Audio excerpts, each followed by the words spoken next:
أنا استلي ودي برنامج تكنتها ويستقصني إنجليزية كنا شاشل كم مستيكا كنا البرنامج أهون جمروان زاري كفل صوت النمارلن بزاريك قدم النمارو present continuous tense إنه كذا قدم بلوجين ليلا عديس بايهون لمتابعة عديس عدلهم لما تقدموا عديسنا እንደኔ ግን ከዚህ በፊት ስላላስተማርኳችሁ ዛሬ ኢንትሮዲዩስ አደርጋችኋለሁ አስተዋውቃችኋለሁ ከበፊት ከምታውቁት ይሄ አድቫንስድ ነው ያው እንግዲህ የተሻሻለን ነው የምንሄደው እየተማርን ነው የምንሄደው ይሄንን ዛሬ አስተምራችኋለሁ ስክሪን ላይ እንደምታዩት I am first person singular we are first person plural you are second person singular you are second person plural he she it ደግሞ third person singular they are ደግሞ third person እንግዲህ ከዚህ በፊት I ተምረናል I am you are and he she it is ተምረናል ዛሬ ደግሞ plural እንማራለን ምንድነው ለውጡ ምን ለማለት ስንፈልግ ነው የምንጠቀመው እንየው I am as a first person singular ሲሆን I ምን ይሆናል እኔና ሌሎች ሰዎች ስንሆን ደግሞ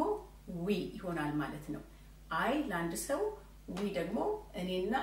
ሌሎች ሰዎች ጨምረን ማለት ነው you are ደግሞ as a singular ሲሆን አንተ ነው you are ደግሞ እንደገና እናንተም ነው በእኛ በአማርኛ ቋንቋችን አንተና ለእናንተ የተለያየ ወርድ ነው የምንጠቀመው በእንግሊዘኛ ግን ሁለቱንም ላንተም you are ነው የምንጠቀመው ለእናንተም you are ነው የምንጠቀመው እና መቼ ነው ለአንድ ሰው መናገራችን ወይም ለሁለት ሰዎች ከዛም በላይ ለሆኑ ሰዎች የምንናገረው መቼ ነው የምናየው እሱን በምሳሌ ስንሰራ እናያለን he she it is ደግሞ as a third person singular plural ሲሆኑ እነሱ ሲሆን they ይሆናል is ደግሞ verb ይቀርና are ይሆናል they are እሱ ደግሞ የthird person singular third person plural ስንናገር ነው ማለት ነው በምሳሌ ያስገብተን ስናያቸው ደግሞ እንያቸው እንዴት እንደሆኑ እዚህ ላይ እንደምናያቸው first person I we I am a teacher I am a teacher ስል a teacher የሚነግረን ምንድነው አንድ አስተማሪ እኔ አስተማሪ ነኝ a ከፊቱ ከገባበት ናውን ለአንድ ነገር ብቻ ነው ለአንድ ሰው ወይም ለሲንግል ብቻ ነው የሚያገለግለው ብዙ ሲሆን ለምሳሌ a teacher ቢብል አንድ ቲቸር ቢሆን ብዙ ቲቸሮች ሲሆኑ ምን ይሆናል a ይጠፋና teachers ይሆናል ብዙን ጊዜ a teacher a table a man's a chair ያልን ስንናገር ናውን ስንናገር ብዙ በሚሆኑበት ጊዜ ወይም ካንድ በላይ በሚሆኑበት ጊዜ chairs tables man's ያልን ሄዳለን ማለት ነው ስለዚህ I am a teacher ስለ አንድ ሰው የተናገርኩት እሱም እኔ አስተማሪ ነኝ plural ሲሆን we are teachers እኛ አስተማሪዎች ነን አሁን I ወደ we ተቀየረ ምክንያቱም ከኔ ወደኛ ተቀየረ am ደግሞ verb ምን ሆነ are ሆነ ማለት ነው a ደግሞ ጠፋና teachers ሆነ ማንኛውም noun s ሲጨመርበት ካንድ በላይ መሆኑን እናውቃለን ማለት ነው teacher አስተማሪ teacherዎች አሁን we are teachers እኛ አስተማሪዎች ነን ማለት ነው በሰከንድ ፐርሰን ላይ ስንሄድ ደግሞ እንዳልኳችሁ you are a teacher ስለ አንድ ሰው ብቻ ነው የተናገርኩት አንተ አስተማሪ ነህ ምክንያቱም a teacher represents የሚወክለው a teachers ለአንድ ሰው ነው ብለናል ብዙ ሲሆን ደግሞ እናንተ ሲሆን you are teachers አሁን ምን ሆነ ከአንድ በላይ ሰዎች ነው የምትናገረው ምክንያቱም በኦብጀክቱ ላይ ወይም በናውኑ ላይ ምን ሆነ ኤስ ገባበት ኤን አስወጣናት ስለዚህ ስለ ብዙ ሰዎች ነው የምንናገረው እናንተ አስተማሪዎች ናችሁ you are teachers እናንተ አስተማሪዎች ናችሁ በthird person singular ደግሞ ሄድ he she it ካንድ በላይ ሲሆኑ ምን ይሆናል they ይሆናል ወንድና ወንድም ይሆናል ሴትና ሴት ወንድና ሴቶች ብቻ እነሱ የሚለውን የብዙዎቹ ሲሆን የምንናገረው they ብለን ነው he is a teacher she is a teacher ሁለቱ አንድ ላይ ምን ይሆናሉ they are teachers አሁን a የሚለው ይወጣና ምን ይሆናሉ teachers ይሆናሉ they are teachers እነሱ አስተማሪዎች ናቸው እና እንግዲህ first person I ራሴን ሳስተዋውቅ I'm a teacher ከማወራው ከመነጋገረው ከማያጠገቤ ካለው ሰው ጋር ደግሞ you are a teacher ይላልው እነዚህ ደግሞ ሳስተዋውቃቸው እነዚህ ደግሞ አስተማሪዎች ናቸው ስል they are teachers ስላለው ማለት ነው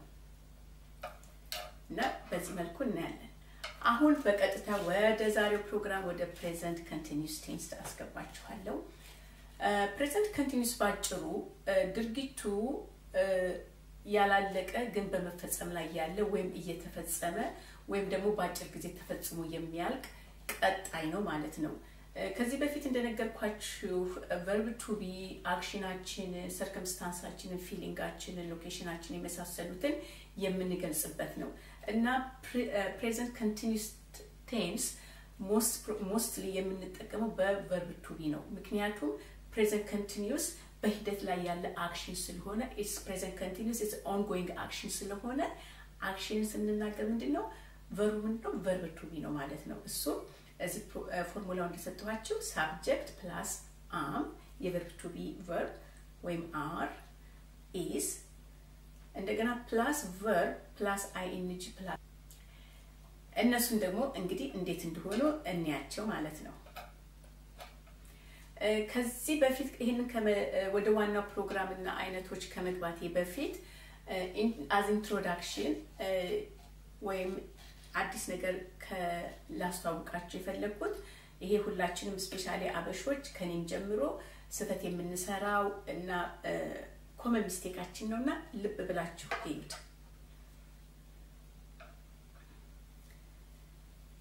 as introduction ያስቀመጥኩት ምንድነው subject plus verb plus ing plus object complicated ይመስላል ግን complicated አይደለም ቀስ በቀስ በየደረጃው ስናየው ቀላል ይሆናል ምክንያቱም ይሄ ኮመን ሚስቴካችን ስለሆነ በደንብ ማወቅ አለብን እዚህ ላይ subject is I am verb ነው እንደገና eat verb ነው እና ምን ይሆናል ing plus lunch object ነው እና እዚህ ላይ ምንድነው በእንግሊዘኛ ህግ አንድ ሴንቴንስ ላይ ሁለት ቨርቦች ባንድ ላይ አይቀመጡ ማስቀመጥ ከፈለጉ ካስፈለገን የራሳቸው ሂደትና የራሳቸው ያቀማመጥ ስርዓት አላቸው ወይም አይነቶች አላቸው ማለት ነው ግን አሁን እዚህ እንደምናየው I am eat lunch እዚህ በግራና በቀኝ xx ያደረኩላችሁ በፍጹም አይባልም I am eat lunch it doesn't make sense at all ምንም ስሜት አይሰጥም ለእንግሊዘኛ ተናጋሪዎች ለሚሰሙን ምናልባት አንደርስታንድ ሊያደርጉን ይችላሉ እንግሊሽ ሰከንድ ላንጉጃችን ስለሆነ ግን እዚህ ላይ ሰዓታችን ጊዜያችን ሰውታችን የምትቀመጡትን ለማየት ለመሻሻል ስለሆነ ምንድነው የሚሆነው I am eating ይሆንና ing eat ላይ ing ይጨመራል eat ላይ ing ሲጨመር ing verb መሆኑ ቀርቶ ጀረድ ይባላል እሱ ወደፊት በፕሮግራም በአድቫንስ ላይ ወይም ደግሞ ወደፊት እየተሻሻለን ስንሄድ በእሱ ላይ አስተምራችኋለሁ በእንግሊዘኛ verb ላይ ing ሲቀመጥ ጀረድ ይባላል ከፊቱ ደግሞ to ሲገባ infinitive ይባላል በዛ መልኩ እንጠቀምበታለን ከሜን verb ጋር አንድ ላይ አድርገን አሁን ያልኳችሁን ለኤግዛምፕል ነው እንጂ ሰጥቷችሁ ተውት እርሱት ወደዚህ ወደ ዋና ወደ ዛሬው እንሄድ እና I am eating lunch ሲሆን ሜን verb የሚሆነው am ነው eating አሁን ምን ሆነ እየበላሁ እንዳለሁኝ ing በመጨመር እየበላሁ እንዳለው ተናገርኩ am eating lunch ምሳዬን እየበላሁ ነው ግን ምሳዬን በልቼ ደግሞ አልጨረስኩም ማለት ነው right now ምሳዬን እየበላሁ ለምሳሌ አንድ ሰው ስልክ ቢደውልልኝ what are you doing ሲለኝ I'm eating my lunch I am eating lunch ስል ምንድነው ያ ሰው ምሳዬን እየበላሁ ነው የሚረዳው ማለት ነው እንደዚሁም ሆኖ በዚህ ሁኔታ እንናገራለን continuous tense ማለት ነው አሁን ወደ ዋናው ትምህርታችን እንሄድ ማለት ነው present continuous በሌሎች በብዙ መንገዶች ይገለጻል ለብዙ መንገዶች እንገለገልበታለን ለአሁኑ ግን በቂ መስሎ እየታየኝ ለኛ ትምህርት ከአንድ እስከ 4 የሆኑትን መርጫ አስተምራችኋለሁ ወደፊት ደግሞ እናንተ እየተሻሻላችሁ ስትሄዱ በራሳችሁ ከሌላም ፕሮግራም እያያችሁ ታሻሽላላችሁ ይሄ ግን ዛሬ አራቱ ግን ለኛ አሁን በቂ ነው ማለት ነው እነሱን አንድ ባንድ እናያለን ከአንድ እስከ 4 ያሉት action happening at the moment temporary situation new habits or temporary habits እና definite future arrangement የሚሉት ናቸው አንድ ባንድ እናያቸዋለን action happening at the moment ይህ ማለት አሁን ድርጊቱ እየተደረገ ነው የማወራው ማለት ነው እና ምንድነው ያ ድርጊቱ አላለቀም ምክንያቱም the ongoing ነው የሚቀጥል ነው I'm eating breakfast ቁርስ እየበላው ነው በአሁን ጊዜ you are eating breakfast አንተ ቁርስን እየበላ ነው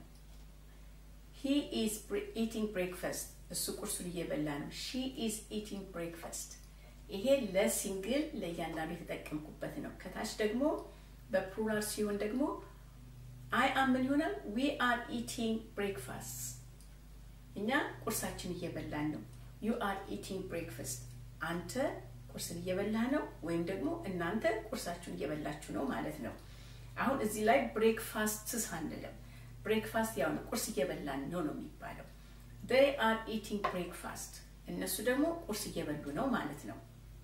ይሄ ያ አሁን ድርጊቱ እየተደረገ ያለ የምንናገረው ማለት ነው በኔጌቲቭ ደግሞ ስንሄድ ምንድነው እንደዚሁ ፎርሙላ አበዛችሁብኝ እንዳትሉ ምክንያቱም ፎርሙላው ይረዳችኋል ፊገር አውት ለማድረግ ሌላውንም ሴንቴንስ ለመስራት ማለት ነው I am not eating breakfast ለምሳሌ ስልክ ደውሎ what are you doing ለምሳሌ አሁን አንዳንድ ጊዜ ስናወራ አፋችን ምን በላይነት ከመሰለው ስልክ የሚያነጋግረው ሰው are you eating your breakfast ካለ no I'm not eating breakfast ያ ማለት ቁርሴን አልበላም ማለት ሳይሆን ቁርሴን እየበላሁ አይደለም አሁን ማለት ነው you are not eating breakfast አሁን ቁርስን እየበላህ አይደለም he is not eating breakfast she is not eating breakfast አሁን እነዚህ ሰዎች በዛን ሰዓት ቁርስ እየበላን አይደለም ነው የሚሉት ማለት ነው ወይም ደግሞ እኛ ሪፖርት መናቀርብ ሰዎች ማለት ነው በፕሉራል ሲሆን ደግሞ we are not eating breakfast you are not eating breakfast and they are not eating breakfast በኔጌቲቭ ሲሆን ደግሞ በኩዌሽን ሲንጉላር ላይ ሲሆን are you eating breakfast አሁን ይብዳ are you eating breakfast የጀመርኩት am I eating breakfast አይደለም ምክንያቱም እኔ ራሴ ቁርስ እየበላሽ ነው ብዬ መጠየቅ አልችልም ምክንያቱም እንደምበላ አቃለሁ ሌላ ሰው ሲጠይቀኝ ነው የምመልሰው ስለዚህ ነው ከአዩ የጀመርኩት are you eating breakfast is she eating breakfast or is he eating breakfast መልሱ በፖዚቲቭ ምን ይሆናል yes I'm eating breakfast አዎ ቁርሴን እየበላሁ ነው ማልበላ ከሆነ ደግሞ no I'm not eating breakfast የሁለተኛው ደግሞ is he or is she eating breakfast በፖዚቲቭ yes he is eating breakfast or yes she is eating breakfast በኔጌቲቭ ከሆነ ደግሞ no he is not eating breakfast she is not eating breakfast ይሆናል ማለት ነው በፕሉራል ሲሆን ደግሞ are you eating breakfast በመልሱ ምንድነው የሚለው yes we are eating breakfast he asked ሲሆን ደግሞ no yes they are eating breakfast በኔጌቲቭ ሲሆን ደግሞ no we are not eating breakfast no they are not eating breakfast ይሆናል ማለት ነው temporary situation ደግሞ ስንል ምንድነው በቀጥታ በቃል ብንተረጉመው ጊዜያዊ ሁኔታዎች ማለት ነው እነዚህ ደግሞ ማለት ምንድነው የምንናገረው ድርጊቱ እየተካሄደ አይደለም በአንድ ወቅት ድርጊቱ ተደርጓል በአንድ ወቅት ደግሞ ያልቃል ይሄም ደግሞ የሎንግ ተርም ሳይሆን የሾርት ተርም ነው የረጅም ጊዜ ሳይሆን የአጭር ጊዜ ነው ማለት ነው እና I am working in a store until I finish my study እዚህ ላይ ምንድነው I am working right now ስራ እየሰራሁ አይደለም ግን I am working in a store until ማለት እስከ ነው finish my study ስቶር የምሰራው በጊዜያዊነት ነው መቼ ትምርቴን እስከምጨርስ ከዛ ወዲህ ወይ ተቀጥላለሁ most probably ግን እዚህ ላይ እንደምንረዳው በሴንቴንሱ ትምህርቴን ሲጨርስ በትምህርቴ በደረጃዬ ሌላ ቆንጆ ስራ ፈልጌ የበለጠ የተሻለ ስራ ፈልጌ እገባለሁ አሁን ግን ትምህርቴን እስከምጨርስ ስራ እየሰራው ምሰራው ስቶር ነው ለማለት ምንድነው የምንጠቀመው I'm working in a store ባለፈው በፕሬዘንት ሲምፕል ላይ ምን ብያቸዋለሁ she works in a school ብያለሁ ያ as a permanent ነው ለሎንግ ተርም ትሰራለች ማለት ነው ይሄ ግን I am working INGs ካስገባሁኝ የጊዜያዊ ስራ ነው ማለት ነው I am not staying that place for a long time ይሄን ነው የሚያሳየው ለአድማጫችን ማለት ነው በሁለተኛው ደግሞ ኤግዛምፕል ስናይ you are staying at your friends for a week እዚህ staying ያልኩት ትኖራለህ ለማለት ነው ምክንያቱም living ካልኩ living normally for a long term ሲሆን staying ግን ትቆያለህ ለአንድ ወር ትቆያለህ በእኛም በአማርኛ አለ እስከምን ጊዜ ትቆያለህ ሲባል ለአንድ ሳምንት ለሁለት ሳምንት ትቆያለህ ይባላል እኖራለሁ አይባልም ለዚህ ነው staying ያልኩት ማለት ነው you are staying at your friend house for a week አሁን a week ቅድም ቲቸር ብዬ እንዳስተማርኳችሁ a week ማለት አንድ ሳምንት ነው ሁለት ዊክ ቢሆን ኖሮ 2 weeks 3 weeks 4 weeks ያለን ዊክ ላይ ኤስ እየጨመርን እንሄዳለን ግን for a week ስን just ለአንድ ሳምንት ብቻ ነው ሪፈር ያደረኩት ማለት ነው you are staying at your friend's house for a week ለአንድ ሳምንት ጓደኛ ቤት ትቆያለህ እንግዲህ ከዛ በፊት የት እንደኖር አናቅም ወደፊት የት እንደሚኖር አናቅም ግን በአሁኑ ጊዜ ይሄ ሰው ለአንድ ሳምንት ውስጥ ከጓደኛው ጋር እንደሚቆይ ጓደኛው ቤት እንደሚሰነብት ነው የምናቀው ማለት ነው እና አሁን እየተደረገ ነው ግን የተጀመረው ቀደም ብሎ ነው የሚያልቀው ደግሞ በአንድ ሳምንት ጊዜ ውስጥ ማለት ነው ይሄን ሪቨርስ እናደርግ በፕሬዘንት ኮንቲኒዩስ እንጠቀማለን ማለት ነው He or she is reading a great book እዚህ ላይ ደግሞ a great bookን ያስገባሁት ዲፈረንሱ እንድነግራችሁ ብዬ ነው ለምሳሌ he is reading a book ብዬ ብል በዛን ሰዓት እኔ ያወራሁኝ ያ ሰው ቡክ ነው የሚያነበው መጽሐፍ እያነበበ ነው ይሄ ግን ሪፈር ማድረግ የፈለኩት he is reading a great book ይሄ ሰው በጣም ቆንጆ ኢንተረስቲንግ የሆነ መጽሐፍ ማንበብ ጀምሯል አንብቦ ግን መጽሐፉን አልጨረሰው በሆነ ጊዜ ጀምሮታል በሆነ ጊዜ ጨርሷል በተመቸው ሰዓት ማለት ነው ትምህርት ቤትም ሲሄድ ያነባል ወይ ማታ ቤት ሲገባ ላይ ያነብ ይችላል ወይ ትራንስፖርት ላይ ያነብ ይችላል ወይ ላይብረሪ ሄዶ ላይ ያነብ ይችላል ግን በጣም ቆንጆ መጽሐፍ ማንበብ እንደጀመረና ግን መጽሐፉን እንዳልጨረሰው ነው አሁን ያነባል ማለት አይደለም ግን መዛን የሆነ መጽሐፍ የሆነ ጀምሯል ግን ያልጨረሰው አለ ይሄን ደግሞ እንደዚህ አይነት ሲቹዌሽኖችን ስናስቀምጥ በፕሬዘንት ኮንቲኒዩስ እናስቀምጣለን ማለት ነው ሶስተኛው ደግሞ ኒው ሃቢት እና ቴምፖራሪ ሃቢትስ ነው ኒው ሃቢት አዲስ ልምዶች ያልተለመደ ማለት ነው ወይም ደግሞ ጊዜያዊ ልምድ ማለት ነው ጊዜያዊ አመል ማለት ነው በኖርማሊ የማናደርገው ነገር ስንገልጽ በፕሬዘንት ኮንቲኒዩስ ቴንስ እንጠቀማለን permanent situation permanent habits በፕሬዘንት ሲምፕል እንዴት እንደምንጠቀም አይተናል ይሄን ደግሞ በጊዜያዊነት ደግሞ ስንጠቀም እናያለን I'm drinking water a lot these days ይሄ የራሴ ሁኔታ ነው ድሮ ውሃ አልጠጣም ብዙ ይሄን ሰሞን ግን በጣም ውሃ ጠጣለሁ ማለት ነው ይሄ ምንድነው either new habit or temporary habit ወይ አዲስ ልምድ ነው ወይ ጊዜያዊ ልምድ ነው ማለት ነው በሁለተኛው ስናየው ደግሞ you are swimming every day አሁን you are swimming ing ስለገባ ይሄ ደግሞ አዲስ ልምድ ነው ምንድነው የምንለው guy you are swimming every day these days what's going on ያልተለመደ ነው ማለት ነው ይሄ ሰው ሲዋኝ አይተናናቅ በዚህ ጊዜ ግን በዚህ ሰሞን ግን ይዋኝ ነው በጣም ሄደ ወይ ስፖርት ይሁን ወይ ራሱን ለመጠበቅ ይሁን anyway በዚህ ሰዓት በዚህ ጊዜ በዚህ ሰሞን ይሄ ሰው በየቀኑ ሲዋኝ ስላየ ነው ያ ምንድነው እሱን ሪፈርስ እናደርግ በፕሬዘንት ኮንቲኒዩስ እንጠቀማለን she is studying for her exam እና ስተዲ ደግሞ ለመማርም ይሆናል ለማጥናትም ይሆናል አሁን እዚህ ላይ ምንድነው ትማራለች ሳይሆን ለለፈለኩት ታጠናለች ማለት ነው ስተዲ ይሆናል ማለት ነው አይን ሲገባበት አሁን እሷ ምንድነው የምታጠናው ለረጅም ጊዜ ለፐርማነንትሊ ሳይሆን ፈተናዋን እስከምትፈተን ድረስ ነው ፈተና ስላለባት አሁን ምን ታረጋለች ታጠናለች ይሄም ደግሞ ጊዜያዊ ነው ማለት ነው ስለዚህ present continuous እንጠቀማለን ማለት ነው ይሄ አራተኛውን ደግሞ በdefinite future arrangement እንዴት እንደምናስቀምጥ present continuous ለምን እንደምንገለገል እነግራችኋለሁ በpresent simple ምንድነው ብያለሁኝ I meet my friend tomorrow ነገ ጓደኛዬን አገኛለሁ ነው የምለው በpresent continuous ደግሞ I am meeting my friend tomorrow ስል በእርግጠኝነት አስረግጬ most probably ነገ ጓደኛዬን እንደማገኝ የምናስናገር ምንድነው I meet የምለው እንደሆነ I am meeting my friend tomorrow እላለሁ ማለት ነው most probably ነው ማለት ነው I meet my friend tomorrow እሱ የነገ ፕሮግራም ይስናገር ነው እዚህ ደግሞ definitely sure ሆኜ unless ሌላ ነገር ካልተፈጠረ በስተቀር ነገ ጓደኛዬን እንደማገኝ እርግጠኛ ስሆን በመናገራለሁ በing ያደርጋለሁ ማለት ነው you are going to the shop this afternoon you are going to the shop this afternoon እና መሄድ አለብህም አይደለም ግን እርግጠኛ ነኝ እንደምሄድ ማለት ነው ምናልባት በጣም የምንፈልገው ነገር ለዛሬ የምንፈልገው ነገር ሊገዛ ይሆናል ወይ በዛን ሰዓት የሚያስፈልገን ስለሆነ ለዛ ሰው ምንለጋለው you are going to shop this afternoon ያ ደግሞ most probably ነው ማለት ነው በዚህ መልኩ present continuous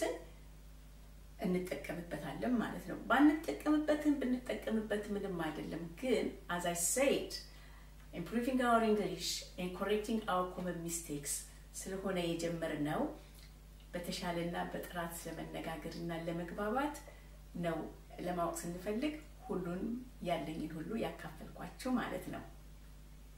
የተወደዳችሁ የፕሮግራም ተከታታዮች የዛሬን ትምህርት እዚህ ላይ ጨርሻለሁ በሚቀጥለው 2 ሳምንት በፓርት 4 feature test ከምንገናኝ ደህና ሁኑ see you in 2 weeks time happy holiday season for the next 2 weeks subscribe ማድረግ